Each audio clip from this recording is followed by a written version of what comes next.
Welcome back to another reading and correcting of Clemson by me, Kindar, the Tiger Writes, and Ty, the Tiger Supervisor. Today we are doing chapter 25. Alex exchanged a look with Will. Apparently he didn't know what this was about either. The men had short black hair on top of hard faces. They were broad-shouldered, and their muscles stretched the dirty shirts they wore. They weren't armed, but Alex didn't think they needed weapons to hurt them. They were used to violence. When Will started walking, Alex followed him. The man escorted them to a small shuttle. They squeezed in, having barely any space left to breathe. They flew out of town and across a rough countryside for close to an hour. They passed many remnants of towns, next to large and deep pits. Someone had mentioned this was a mining world, and Alex wondered what they mined. He understood now why every building was made of the same simple material. They constantly had to move the towns when they exhausted the ore. They didn't land in another port, but in the street, by a low and wide building. They got out, and Alex had to stifle a curse. He recognized the place. He hid his trembling hands in his pockets. That should be close. Both of them, hands in his pockets, and prayed to the universe the weight of the key. Oh, right. Now, and single, because he's holding a case. And prayed to the universe the weight of the case would keep his other one still. He looked at the gray door and only moved when a larger hand pushed him forward. This wasn't good. How had they known where to find him, or that he had been involved? He and Milo hadn't come in with the others. I wish he could think of something to do, but his mind seemed locked in a recursive function. As soon as the door opened, the sound of talking and drinking escaped the building. The man led Will and him past the bar, down the hall to a room in the back. Alex suspected that was where Anders and the others had gone. "We found him," one of the men said as he pushed them in the room. Will glared back at him, but Alex only stared at the man seated behind the table, which, by the data pad and papers on it, served as a desk. He was fat, but his beige shirt hung loosely on him. His bald head was pale brown, and he sported a white goatee. The man indicated two simple wooden chairs opposite him. Alex didn't need to react, and Will had to get his attention and pointed to the chair next to the one he sat in. Alex placed the case between his legs and locked his fingers together to keep from fidgeting. "What's this?" Will asked. "Excuse me?" Will sighed and spoke in measured tone. "What is this about?" "Ah." The man smiled and fixed his gaze on Alex. "This is about theft." Alex's mind went blank, or rather, it was such a fear-induced jumble he couldn't latch onto anything. He'd been caught. Will glanced at him and shrugged. "Can't help, just got down." The man stared at Will, eyes narrowed as he seemed to try and figure out what he meant. "I see," finally said. "The information I received tells me this man is one of those who robbed me." Will glanced at Alex again, and when he looked back at the man, his expression was baffled. "How? Shipbound all day, down for shopping." The man sneered. "Really? Then why does he look like he's about to piss himself?" The expression reminded Alex of another time he sat opposite an accuser. He hadn't done anything that time, but the similarities kindled his anger, and it burned away some of the fog clouding his thought. "Tourist, never been out, never been roughed up." "A tourist?" the man snorted. Costello was the name. "Tourist ship, don't come here. There's nothing anyone would want to see here. Merchant, take tourist. Cheap for him, money for us. We're shopping for exotics." "Merchant? Please, I know what you are." Emotion. Before Alex could react, one of the men grabbed the case and put it on the table. Costello took the statue out of it. "Careful!" The man raised a thin white eyebrow at him. "What is it?" "It's a Somalian statue." "Is it valuable?" he asked, gaze still on Alex. "Some $100," Will said before Alex could get his mouth working and say what it was. "It's a reproduction." "And why didn't he panic when I picked it up?" Costello's tone wasn't accusatory, merely curious. "It's from—" Alex paused to rename his mouth. He had to be careful what he said. It's for a friend who likes statues like that. I bought it for him, so please be careful with it. Costello looked it over, then ran a finger inside the case before putting it back there. Friend, huh? He said, the end of his lips quirking up. Alex blushed at the suggestive implication. How much? Will asked, which earned him a questioning look. Stolen, how much? 65,000. Alex gasped. That was what Anders said. The man fixed his gaze on him, and Alex forced his mouth shut. That's a lot of money. I need a place like this. A bar make even the kind of money Anders had told him they'd take. It is. Will took a cred stick and handed it over. 10,000. Stella looked at Will. I did, then Will. I thought you said you weren't the ones who robbed me. Not us. This shakedown. Been there before. That shit waiting. Don't give it. Don't give. Miss it. Give. What the hell did you say? I think. Alex began, then swallowed. I think he said this is a shakedown and that it's happened to him before. That if we give you some money, you'll let us go. Otherwise, you'll miss our ship. Costello glared at Will. A shakedown? He forced himself up, using the table for support and leaned forward. Are you accusing me of being a criminal? Will leaned back, and Alex saw worry in his face. His hands began shaking again, and put them in his pocket. Now this is pockets improved. There, one of them closed on his earpiece. Listen to me, kid. Costello continued. I'm a businessman. That's all any of us are on this rock. I don't go about grabbing random people off the street and trying to exact a penance from them. I conduct business, and your friend stole from me. Alex closed his eyes. Fuck, how had he let that happen? Now they'll never get back to the ship. He didn't think the captain would wait all that long or bother sending people after him. He didn't come up with something, he'd never get off this planet. Alex spoke slowly. I apologize. No disrespect wanted. We're not thieves. I have information. It was him. How much you pay for it? Well, I asked. Costello didn't reply. Think. Will continued, still speaking slowly.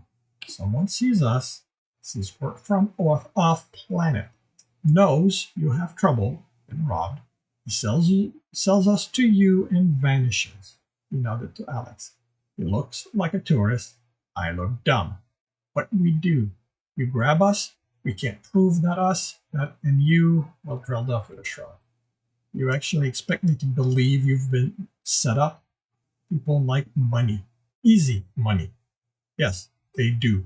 Like how easy they think it's going to be to steal from me and fly off, never to be seen again. I've been at this for a very long time, and I know a con man when I see one, kid. Not enough, Alex said, his voice trembling. Grim, this is my mess. Well, I'm going to fix it. You look at Costello. If I get you that money, will you let us go? Just like that? You actually admit to robbing me? Alex grounded his teeth. No, but I want to get out of here.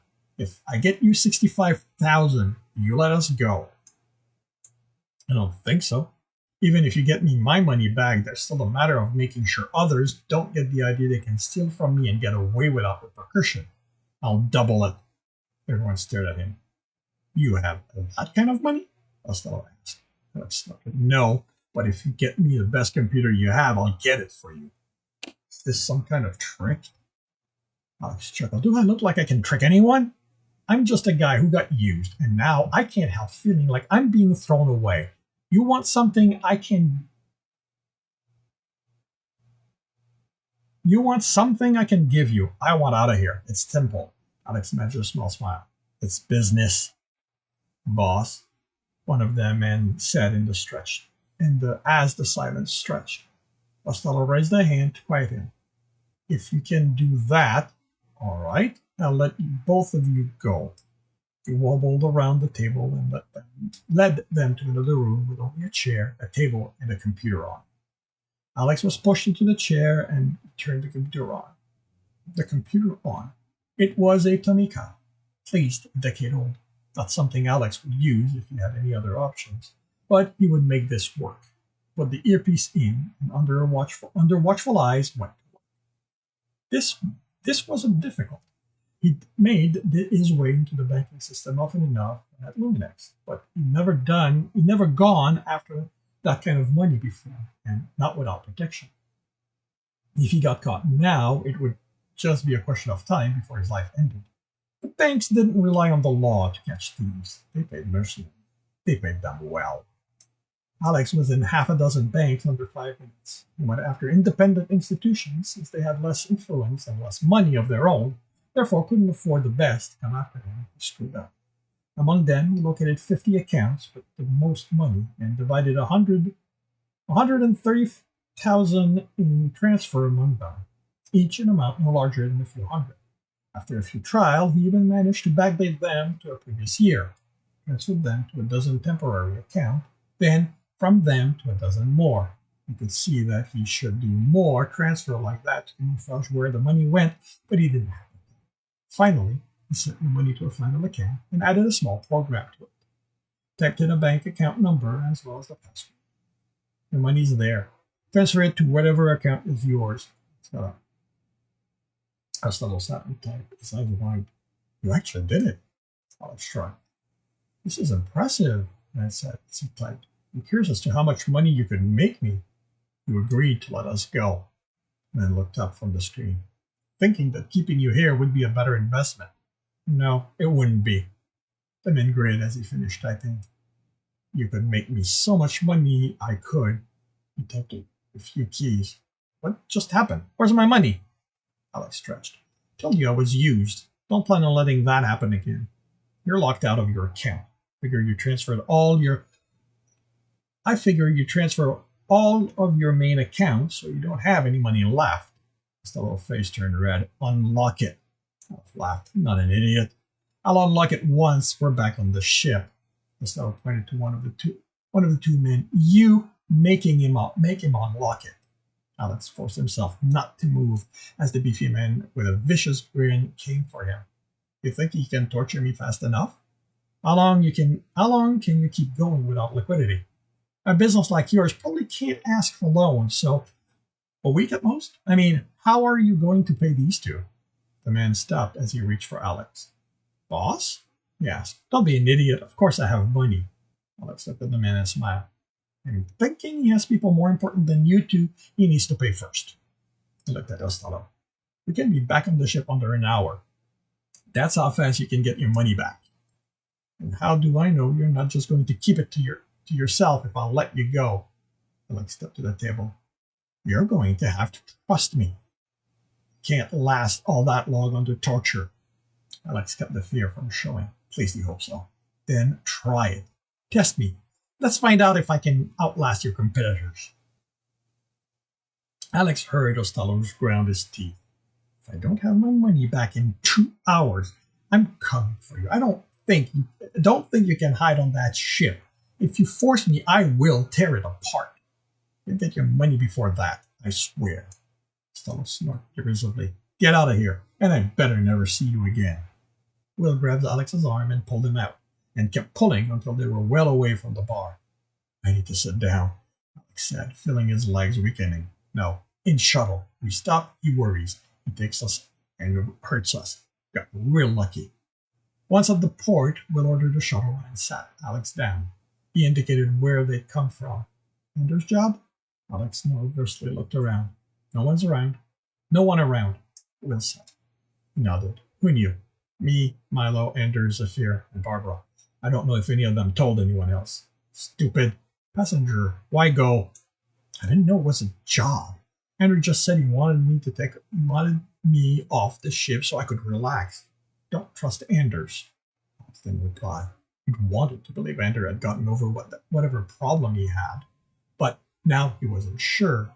In fact, Alex had trouble getting rid of the feeling it had all been a ploy. He spent the trip back to the station going over his interaction with the other man. Bad and good, trying to find indication of what his intention had been, but nothing stood out. As far as Alex could tell, every interaction had been genuine. By the time they reached the station, his leg hurt, even when just sitting. He wanted another painkiller, but told himself this was deserved. For getting mixed up in this, for starting the fight, for getting hurt. And it would keep him from damaging it more than he already had. Will matched his slow pace as they headed for the ship, but remained quiet. He hadn't commented on their little adventure, other than give the warning Alex didn't want to be true. As the ship's cargo door came into view, Anders was there, directing the loading of crates, talking with a brilliantly red-haired woman Alex had noticed before. She said something, and Anders laughed. She headed back in and turned to point at the station bell when someone pushing one of the rare outgoing crate asked him something. Anders looked over Will and Alex, finishing answering the question, then his head snapped back to Alex, his face a mask of shock. Alex stopped.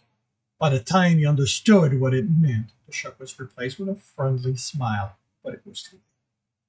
Fuck, it hurt.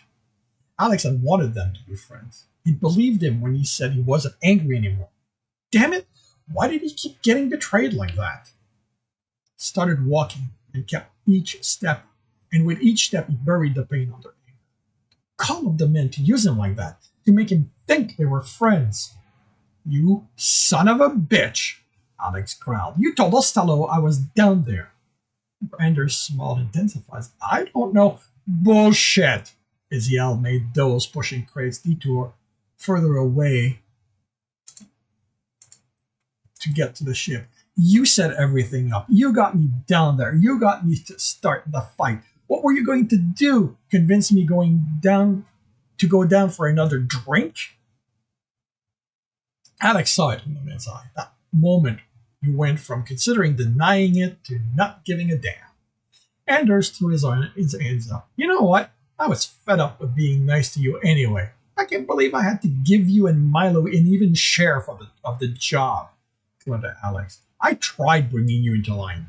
I figured if I betted you, you'd feel you had to work for me. Hell, maybe I could have gotten you to fall for me. If you weren't so soft-hearted pining for some guy you won't feel for years, it might have worked too. I didn't think you'd survive that bar fight. Those guys aren't known for going easy on people. I would have strangled you. I would have strangled you when I saw you and told the captain you'd been killed there, but Milo was there and him I can't kill. So, yeah, I was going to find a way to get you down there and get Ostello to finish the job. Andrew took a deep breath. There, it's all out in the open. Smile. I actually feel better now. Alex shook. His free hand was balled into a fist, and he could see himself smashing the case over the man's head over and over again. If he'd had a gun, Anders would have died. But a small part of his mind was lucid enough to remind him he couldn't take the man in a fair fight. Shove Anders out of his way as hard as he could and limped up the ramp. He stopped at the first terminal and sent the command through the net to release Ostello's money. When he moved away, he saw Will next to him. Take me to Anna. Fine. Anders wanted them to be enemy. That's what they'd be. Alex was going to make sure he was ready for the next time the men tried something. And that concludes chapter 25 of Crimson. If you are enjoying this, please leave a like.